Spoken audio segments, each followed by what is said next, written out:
Hey YouTube, it's Wes. In today's video, we're covering Tenset. We're jumping back into some brand new, really exciting updates that I think are going to be very impactful for the entire project. We're going to also cover Tenset Gems. It looks kind of like Minecraft. It's super cool and has a lot of potential. Also, let's cover what's going on in the world of Visa. You know that Visa has been interested in crypto for a while. I did a video way back on where Visa is going when I think about it, and we're going to take a look at how Visa and Tenset are partnering together to do some very interesting things. You don't want to miss this video. If you are interested in Tenset, if you're already invested in them, or you're thinking about getting in, this is the video for you, my friends. I'm going to cover why I'm excited and what it means for you and for me coming right up.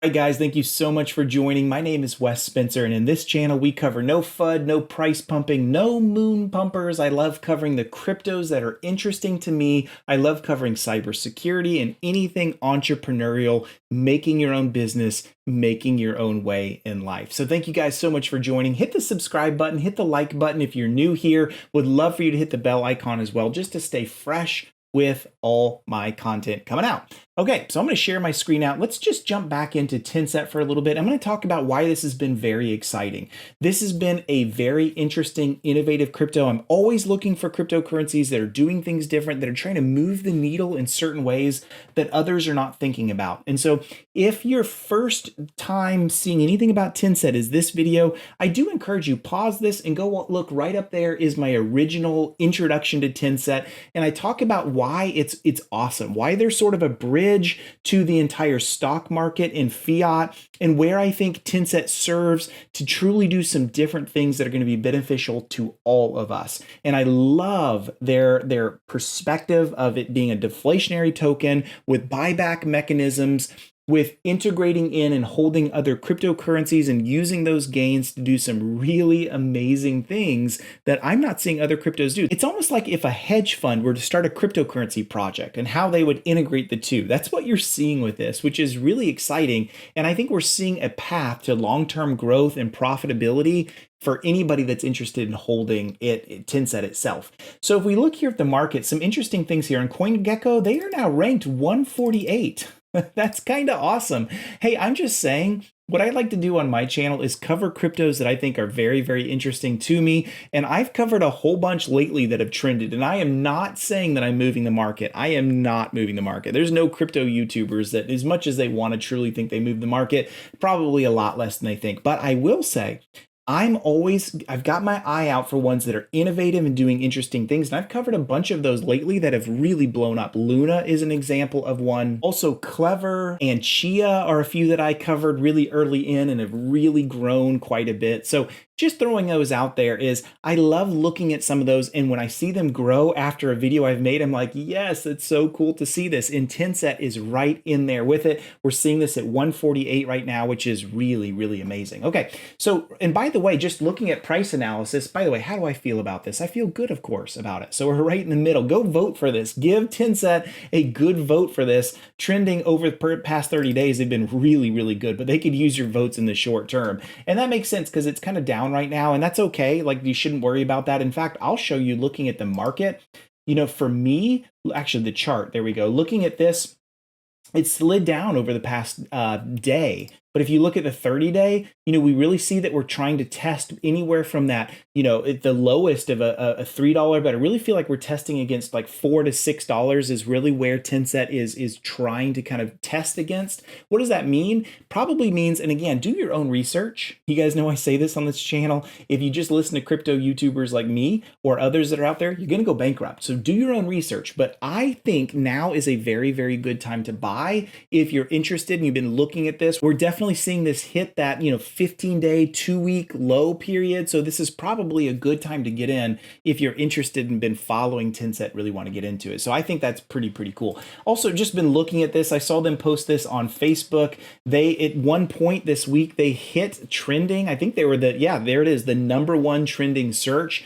And that happens when there's a bunch of us YouTubers that cover it. There's a lot of press, a lot of social going out over all of it. And as always, it bodes really, really well for them. Also looking here, here looking at the top 30. This is from CoinGecko. And by the way, they love doing this. This is the most recent top 30 trends. I love looking at these just to see what's out there and what all of you guys are searching for and looking at. There are a whole bunch here that are doing really, really well. I've covered Polygon, I've covered Terra. I'm telling you guys, it's really cool seeing these things blow up. There's a bunch, you guys know I cover Feg token, and there's a bunch of these that we know are awesome, like Chainlink, Polkadot, Cardano, Ethereum, you know, all of these that are on here. But there is Tenset. So it's not just like a one-day trend. We're sitting here top 30 for the entire week of the 22nd of May.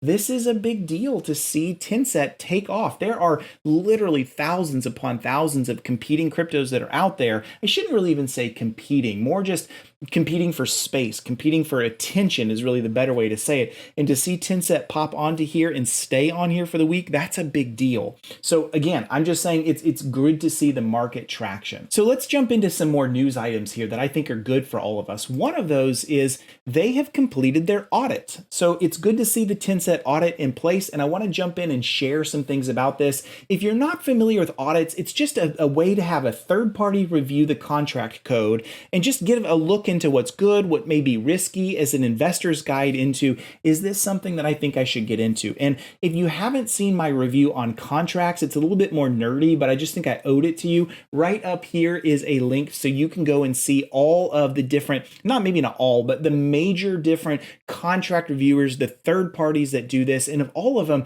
Certic is certainly in my top 2. I really, really like Certic. I feel like they produce audit reports that are digestible for the common person, that give you good insights into everything and really have good breadth of coverage. And so here this is. I'll put a link to this in the description so you can go check the audit out yourself. You can see their overall security score. This is just some automated stuff based on what they're seeing in the contract over time. And it's also combined in market analysis and some other things. You can see the overall audit history. There are 3 major findings.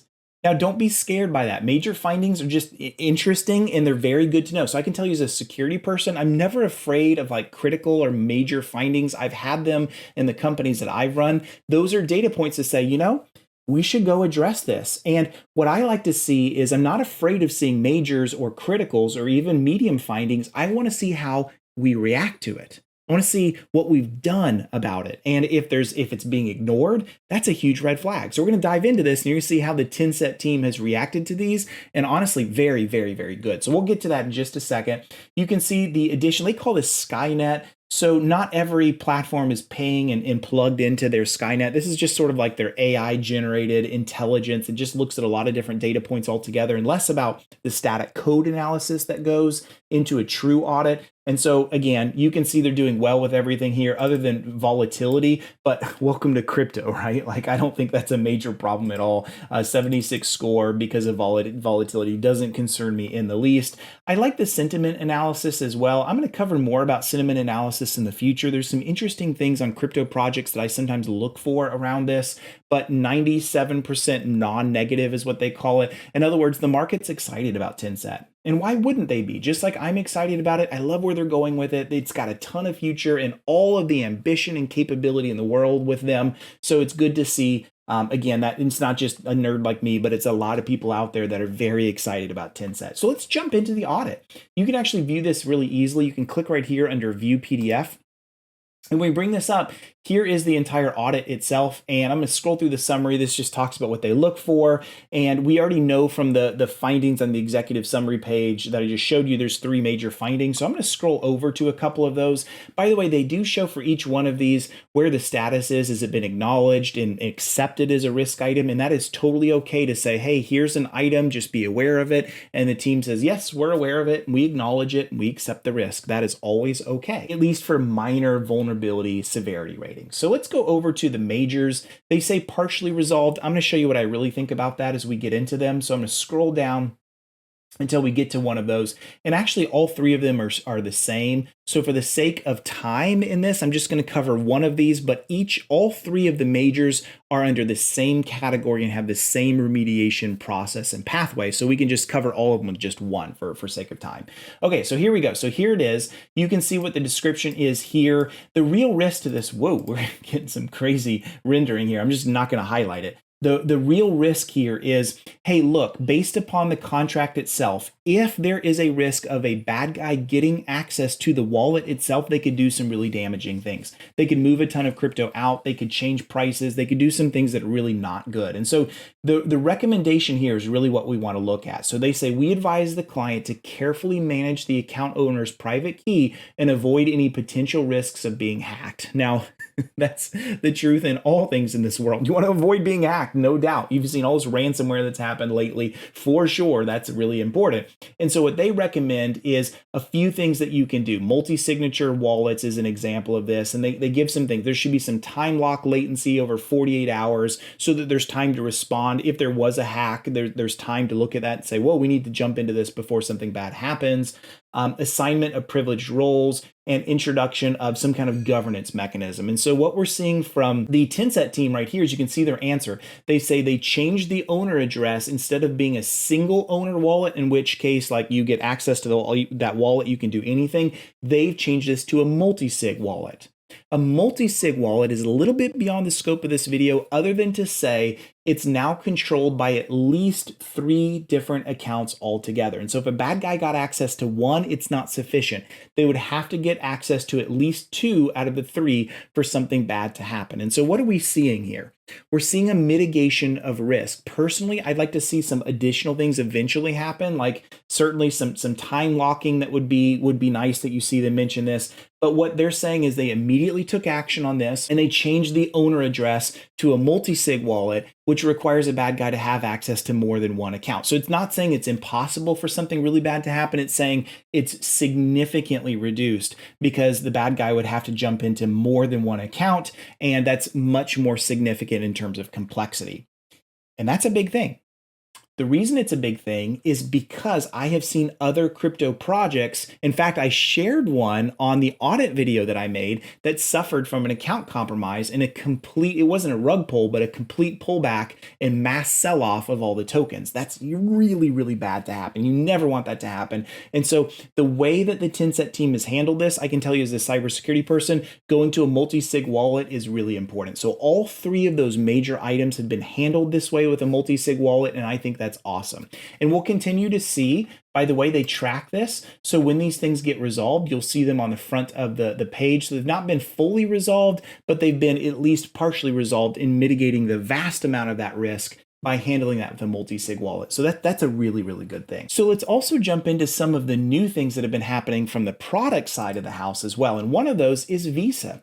So we know from the beginning that if you read through the white paper, they have some plans with Visa to use them in terms of the payment settling and also to be the bridge between what's happening in the fiat world with holding the actual stocks and what's happening inside with Tenset as well inside the crypto space. And so they have now got integration into Visa themselves. So you can see where they're at. You know, they're talking with them. They have an account. They have access to the Visa dashboard. This is the API dashboard, and they're in the API whitelisting. So there's more to come. And I'll put a link to this press release right here so you can see all of these links yourself if you want to read about them. But they're just talking about Visa's perspective of crypto. And by the way, I'm a big fan of what they're thinking here. And I'm actually a big fan of what Visa is doing in terms of just being crypto ready and really seizing the potential and future of crypto rather than trying to fight against it. They don't want to become another Kodak, in the world of digital cameras. And right here is a link where I actually covered way back when Visa was announcing some of this, their perspectives and my view on why I think Visa was doing the right thing to become very crypto friendly. So you can read up on that. You can watch my video if you want to see more on that. And you can see their plans right here with this. And so basically what they're trying to show here from the Tenset side of the house is they are moving in depth into seizing and utilizing the crypto native features that Visa is producing inside of their API ecosystem that's going to allow Tenset to do a lot of awesome things. One of those even is potentially even having a Visa settlement card that you could use yourself to make payments with. And again, I think that the long-term future is a bridge between the fiat world with Visa payments and Visa KYC checks and all that kind of stuff that Visa is doing with the crypto world itself and bridging the two together. And that's the huge future of what Tenset is doing. So if you want to know more about that, just check their white paper. You can see more about where they think Visa is a critical partner for them in the future. I am glad to see this moving forward and very, very excited. speaking of excited, let's talk about what I'm most excited about on this video, and it is this, the Tenset Gems launch platform. In fact, I don't even want to start with this. I want to start with the actual page itself. Here it is, tenset.io/gems. Now, let me just start out with this. I'm a huge Minecraft fan. I play Minecraft all the time. It is so much fun, easily one of my favorite games on the planet.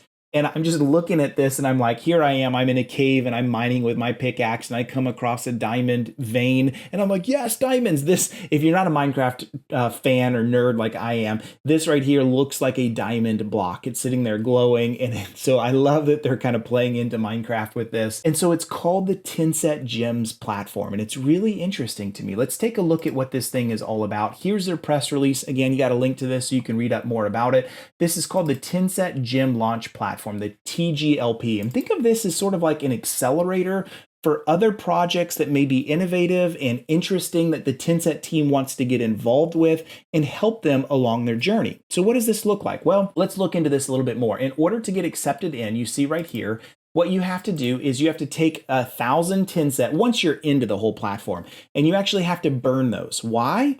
Well, it's their way of saying, look, if you want to get involved and you want access to our resources and our influence and our help and our funding and all this kind of stuff, we want you to actually burn some Tenset. Remember, the entire view of Tenset is there's a bunch that are out there right now and it's deflationary. They want to have mechanism through stock buybacks of, as the stock market grows or as this happens, the more Tenset that gets burned, the higher the value, the higher the number goes up because of the lower supply, right? This is a deflationary concept. I've talked about this a lot in my Tenset reviews. And so that's how you officially get into the platform, but it doesn't happen right away. There's some things that happen. Let me talk about some of the values first. So they want to be very involved in just making sure they're analyzing innovative projects. They're not going to let just anybody in, which is good. They're going to give you access into their marketing teams. They're going to give access into private and public sale opportunities and just bringing together investors that the Tenset team has because they have grown as a crypto and let new and innovative cryptos kind of benefit as a result. So the way this thing works, I'm hoping I can zoom in on this and yes, there we go. Okay, so here's the way this would work is if you're interested in this, you go through the applicant process, you fill out a form, their research team gets involved in this. And by the way, Tenset team, if you're watching this, I would love to be considered to be inside your research team. You guys know on this channel, I love covering innovative cryptos. So I'd love for them to even have a third-party review in this as well. So the Tenset team researches it and maybe they hand off some to say, did third-party validators like Wes also like this? Do they think this is valuable? Then they go through an interview process, make sure the conditions are all accepted, and then that is when the burn happens. So it's not like you have to burn just to get in. Don't take it that way. This is not a scammy thing where they're saying, well, if you even want to be accepted into our accelerator program, you got to burn 1,000 Tenset just to even be considered. Nope, that's the last step. So you don't have to do that until you've been fully accepted and everybody's agreed to the conditions and terms, and then the burn process happens to officially get in. So I think that's really cool. If you want to see that itself, let me zoom back out a little bit. Here it is right here. You go to tenset.io/gems. You click right here on the Gems platform, and this is where you go through the entire process. So if you're interested, if you're a crypto project and you're young and you're innovative and you're new and you want some attention, this is a great way to do this. This is an awesome opportunity to get involved with the Tenset team who's doing some awesome things and leverage their capabilities and use them as an accelerator for your own project itself, which I think is really, really awesome. So overall, guys, very excited about Tenset. Still doing well. I think it's a great time to buy. In my opinion, do your own research. I think the price of where it's at right now speaks really, really highly of its capability and its future. And I mean, honestly, the pace at which Tenset is building, seeing the Visa integrations, the future of gems, I had no idea that was out there until I saw it on their news site. Really, really exciting stuff and more big things to come from Tenset. So I'd love to know your thoughts. Love to know what you think about Tenset. Give me your thoughts, opinions, ideas, what you'd like to see them do as a company, as a platform, and very, very excited to see them. And I want to know your feedback as well. So make sure you give that. And until next time, my friends, I will see you later. Thanks.